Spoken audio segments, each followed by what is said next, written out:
This is Rekha, working as assistant professor, Government Festival College, Madhugiri.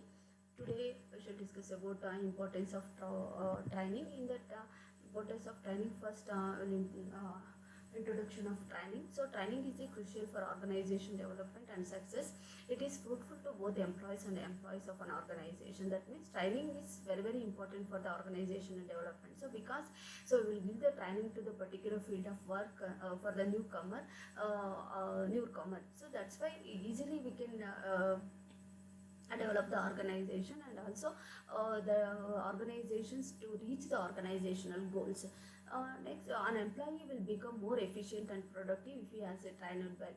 That means employee always more efficient in the productive process. So because the company has to give the training facilities to the one's employee ಅಂತಂದಾಗ so ಅವರು ಒಂದು ಒಳ್ಳೆ ಟ್ರೈನಿಂಗ್ನ ತೊಗೊಂಡಿದ್ದಾರೆ ಅಂತಂದಾಗ ಒಂದು efficient ಆಗಿ so ಒಂದು ಪ್ರೊಡಕ್ಟಿವಿಟಿನ ಜಾಸ್ತಿ ಮಾಡ್ತಾ ಹೋಗುವಂಥದ್ದು. ಆ್ಯಂಡ್ ಆಲ್ಸೋ ಒಂದು ಕಂಪನಿ ಗೋಲ್ ಯಾವ ರೀತಿ ರೀಚ್ ಆಗಬೇಕು ಅದು ಫ್ರೂಟ್ಫುಲ್ ಆಗಿ ರೀಚ್ ಆಗುವಂಥದ್ದು. So because of training.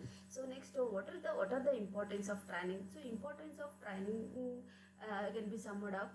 I will explain one by one. To improve the job knowledge and skills of all levels of the organization. That means so training ಒಂದು training ಅನ್ನೋದು ಹೇಗಿರುತ್ತೆ. So usually ಏನು importance ಇರುತ್ತೆ ಅಂತಂದಾಗ so ಪ್ರತಿ ಲೆವೆಲಲ್ಲೂ ಕೂಡ ಆರ್ಗನೈಸೇಷನ್ಸಲ್ಲಿ ಒಂದು knowledge enhance ಮಾಡ್ತಾ ಹೋಗುತ್ತೆ. So because always the training is to improve the knowledge of the employees in every level. So and also increase skills and efficiency results and also better quantity and also quality of the production. So that means ಒಂದು ಆರ್ಗನೈಸೇಷನ್ಸಲ್ಲಿ ಒಬ್ಬ ಎಂಪ್ಲಾಯಿಗೆ ನಾವು ಒಂದು training ಫೆಸಿಲಿಟೀಸ್ನ ಕೊಡ್ತಾ ಹೋದಂಗೆಲ್ಲ ಕೂಡ so ಎಲ್ಲ ಲೆವೆಲಲ್ಲೂ ಕೂಡ ಆರ್ಗನೈಸೇಷನ್ಸಲ್ಲಿ ಅವರು ವರ್ಕ್ನ improve ಮಾಡ್ಕೊಳ್ಬೋದು. ಅಂದರೆ ಸೊ ಮಿಡಲ್ ಲೆವೆಲ್ ಆಗಿರ್ಬೋದು ಅಥವಾ ಲೋಯರ್ ಲೆವೆಲ್ ಆಗಿರ್ಬೋದು, ಸೊ ಅಪ್ಪರ್ ಲೆವೆಲ್ ವರ್ಕ್ ಆಗಿರ್ಬೋದು, ಯಾವುದೇ ಆದರೂ ಕೂಡ ಸೊ ಪರ್ಟಿಕ್ಯುಲರ್ ಫೀಲ್ಡಲ್ಲಿ ಒಂದು ನಾಲೆಡ್ಜ್ನ ಒಂದು ಪರ್ಟಿಕ್ಯುಲರ್ ಜಾಬ್ ಬಗ್ಗೆ ಒಂದು ನಾಲೆಡ್ಜ್ನ ತಗೊಳ್ಳೋದ್ರಿಂದ ಸೊ ಅವನು ಒಂದು ಪರ್ಟಿಕ್ಯುಲರ್ ಜಾಬಲ್ಲಿ ಅವನು ನಾಲೆಡ್ಜ್ನ ಎನ್ಹಾನ್ಸ್ನ ಮಾಡ್ತಾ ಹೋಗ್ತಾನೆ. And also another one is so improves morale of the so employees. So ಅಂದರೆ ಹೈಯರ್ ಎಂಪ್ಲಾಯಿ ಮೊರೈಲ್ ಅಂತ ಹೇಳ್ತೀವಿ. ಏನು ಟ್ರೈನಡ್ ವರ್ಕರ್ಸ್ ಅಂತ ಏನು ಇರ್ತಾರೋ ಸೊ ಅವರು ಒಂದು ಜಾಬ್ ಸ್ಯಾಟಿಸ್ಫ್ಯಾಕ್ಷನ್ಸ್ನ ಪಡ್ಕೊಳ್ಬೇಕಾಗುತ್ತೆ. And always he feels happy when his performance is up to the mark. So this is also gives him job security and also ego satisfaction. ಅಂದರೆ ಯಾವಾಗ ಅವ್ನ ಮೊರೈಲ್ ಜಾಸ್ತಿ ಆಗುತ್ತೆ ಅಂತಂದಾಗ ಅವನು ಜಾಬಲ್ಲಿ ಸ್ಯಾಟಿಸ್ಫ್ಯಾಕ್ಷನ್ ಮಾಡ್ಕೊಂಡಾಗ ಮಾತ್ರ.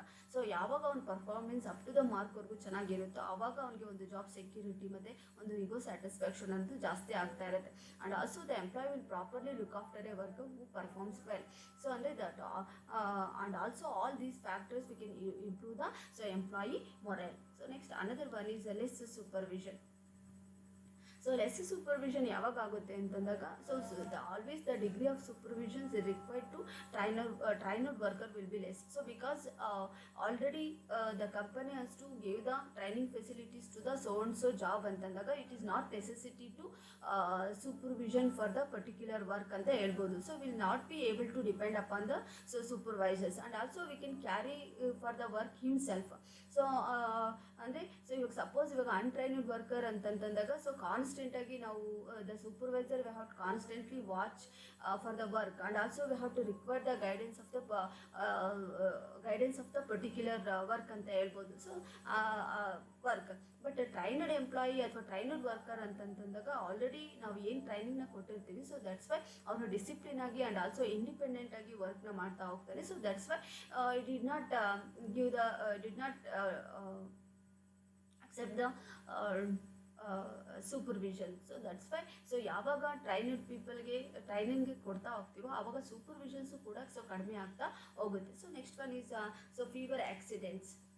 ಸೊ ಇಲ್ಲಿ ಫೀವರ್ ಆಕ್ಸಿಡೆಂಟ್ಸ್ ಅಂತಂದಾಗ so always we have to giving the training facilities of the health measures. So ಅಂದರೆ ಹೆಲ್ತ್ ಆ್ಯಂಡ್ ಸೇಫ್ಟಿ ಮೆಷರ್ಸ್ ಅಂತ ಹೇಳ್ಬೋದು. ಏಕೆಂದರೆ ಯೂಶಲಿ ನಾವು ಸೊ ಪ್ರಾಪರ್ ಟ್ರೈನಿಂಗ್ ಏನಕ್ಕೆ ಹೆಲ್ಪ್ ಮಾಡುತ್ತೆ ಅಂತಂದರೆ so some of the industrial ಆಕ್ಸಿಡೆಂಟ್ಸ್ನ ಸೊ ಪ್ರಿವೆಂಟ್ನ ಮಾಡೋದಕ್ಕೆ. ಸೊ ಯಾವ ರೀತಿ ಆಕ್ಸಿಡೆಂಟ್ಸ್ನ ಪ್ರಿವೆಂಟ್ ಮಾಡ್ಕೊಳ್ಬೇಕು, ಯಾವ ರೀತಿ ಸೇಫಲ್ಲಿ ಇರಬೇಕು ಅನ್ನೋದನ್ನ ಸೊ ಟ್ರೈನಿಂಗ್ನ ಕೊಡುವಂಥದ್ದು. So that safer worker environmental it's more stable and mental attitude on the part of employees. So the managerial mental mental state would also so improve, and also it is supervisors to know what they can better themselves through the company designed and also training so programs. So always we have to giving the training to the prevent the industrial accidents. So ಯಾಕೆಂದರೆ ಎಲ್ಲಿ ಹೇಗೆ ಇರಬೇಕು, so ಅವರು ಯಾವ ರೀತಿ ಒಂದು safer work ಎನ್ವಿರಾನ್ಮೆಂಟಲ್ಲಿ ಯಾವ ರೀತಿ ಅವರ ಮೆಂಟಲ್ ಆಟಿಟ್ಯೂಡ್ಸ್ನ ಸ್ಟೇಬಲ್ ಆಗಿ ಮಾಡ್ಕೊಳ್ಬೇಕು. So it is one of the part of employees ಅಂತ ಹೇಳ್ತೀವಿ. ಏಕೆಂದರೆ ಯಾವಾಗಲೂ ಕೂಡ ಕಾನ್ಸಂಟ್ರೇಷನಿಂದ ನಾವು ವರ್ಕನ್ನ ಮಾಡ್ಕೊಳ್ಬೇಕಾಗತ್ತೆ. ಸೊ ಯಾವಾಗ ಒಂದು ಮೆಂಟಲ್ ಸ್ಟೇಟು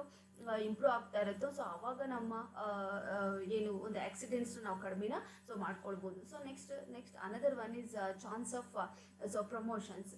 ಸೊ ಯಾವಾಗ ನಾವು ಒಂದು ಟ್ರೈನಿಂಗ್ ಫೆಸಿಲಿಟೀಸ್ನ ಜಾಸ್ತಿ ಕೊಡ್ತಾ ಹೋಗ್ತೀವೋ, ಸೊ ಆವಾಗ ಸೊ ಪ್ರಮೋಷನ್ಸ್ ಅನ್ನೋದು ಜಾಸ್ತಿ ಹೋಗ್ತಾ ಹೋಗುತ್ತೆ. So because training also helps the development of the so employees. So if a worker learns fast, then lead to able to develop the talents and also improve the performance of the particular job. So ಅವಾಗ ಏನಾಗುತ್ತೆ, ನಾವು ಯಾವಾಗ ಪರ್ಫಾರ್ಮೆನ್ಸ್ನ ತುಂಬ ಚೆನ್ನಾಗಿರುತ್ತೋ, so ಅಂಥ ಟೈಮ್ನಲ್ಲಿ so organisations ಅವರು so ಒಂದು ಪ್ರಮೋಷನ್ಸ್ನ ಕೊಡ್ತಾ ಹೋಗ್ತಾರೆ. So because we have to the company has to appraisal the performance of the particular candidate. ಅಂದರೆ ಸೊ ಅವರು ಅಪ್ರೈಸಲ್ ಮಾಡ್ತಾ ಹೋಗ್ತಾರೆ, ಎವಾಲ್ಯೂಯೇಷನ್ಸ್ ಮಾಡ್ತಾ ಹೋಗ್ತಾರೆ, ಸೊ ಅವ್ರು ಹೇಗೆ ಪರ್ಫಾರ್ಮೆನ್ಸ್ ಮಾಡ್ತಾರೆ ಅಂತ. ಸೊ ಹಾಗಾಗಿ ಅವ್ರ ಪ್ರಮೋಷನ್ಸ್ ಬೇಸಿಸ್ ಯಾವ ರೀತಿ ಇರುತ್ತೆ ಅಂತಂದರೆ, ಸೊ ಅವ್ರು ಯಾವ ರೀತಿ ಪರ್ಫಾರ್ಮೆನ್ಸ್ ಮಾಡ್ತಾರೋ according to that performance will give the so promotion to the next job ಅಂತ ಹೇಳ್ಬೋದು. So next another one is so increased so productivity. So ಇಲ್ಲಿ ಇನ್ಕ್ರೀಸ್ಡ್ ಪ್ರೊಡಕ್ಟಿವಿಟಿ ಅಂದಾಗ, so training always it improves the performance of the employees, automatically the productivity also so increases. So the trained worker will handle the so machines so carefully and also will use the material in the economic way ಅಂತ ಹೇಳ್ಬೋದು. ಅಂದರೆ so ಯಾವ್ಯಾವ ರೀತಿ ಅವನು ಒಂದು ಎಕನಾಮಿಕ್ನ ಕಡಿಮೆ ಮಾಡಿಕೊಂಡು so ಒಂದು ವರ್ಕರು ಸೊ ಈಸಿಯಾಗಿ ಮೆಷಿನ್ಸ್ನ ಕೇರ್ಫುಲ್ಲಾಗಿ ಹ್ಯಾಂಡಲ್ನ ಮಾಡಿಕೊಂಡು ಸೊ ಒಂದು ಮೆಟೀರಿಯಲ್ಸ್ ಎಕನಾಮಿಕನ್ನ ಕಡಿಮೆ ಮಾಡಿಕೊಂಡು ಅವನು ಪ್ರೊಡಕ್ಟಿವಿಟಿನ ಜಾಸ್ತಿ ಮಾಡ್ಕೊಳ್ಬೇಕಾಗುತ್ತೆ. ಸೊ ಯಾವಾಗ ಅಂತಂದಾಗ ಯಾವಾಗ ಅವನಿಗೆ ಒಂದು ಸ್ಕಿಲ್ಸ್ ಇರುವಂಥ ಟೆಕ್ನಿಕಲ್ ಸ್ಕಿಲ್ಸ್ ಅಥವಾ ಸಮ್ ಅದರ್ ಇಂಟೆಲಿಜೆನ್ಸ್ ಎಬಿಲಿಟಿ ಇದೆ ಅಂತಂದಾಗ ಅವನು ಪ್ರೊಡಕ್ಟಿವಿಟಿನ ಸೊ ಇನ್ಕ್ರೀಸ್ ಮಾಡ್ತಾ ಹೋಗ್ತಾನೆ. ಸೊ ಜೊತೆಗೆ ಒಂದು ಟ್ರೈನಿಂಗ್ನ ತೊಗೊಂಡು ಅವನು ಪ್ರೊಡಕ್ಟಿವಿಟಿನ ಸೊ ಎಲ್ಲೆಲ್ಲಿ ನಾವು ಒಂದು ಎಕಾನಮಿನ ಸೇವ್ ಮಾಡಿಕೊಂಡು ಒಂದು ಕಡಿಮೆ ಕಾಸ್ಟಲ್ಲಿ ಸೊ ಮೆಟೀರಿಯಲ್ಸ್ನ ತೊಗೊಂಡು ಒಂದು ಪ್ರೊಡಕ್ಟಿವಿಟಿನ ಸೊ ಇನ್ಕ್ರೀಸ್ನ ಮಾಡ್ತಾ ಹೋಗ್ತಾನೆ. So next one is so increased organisational stability.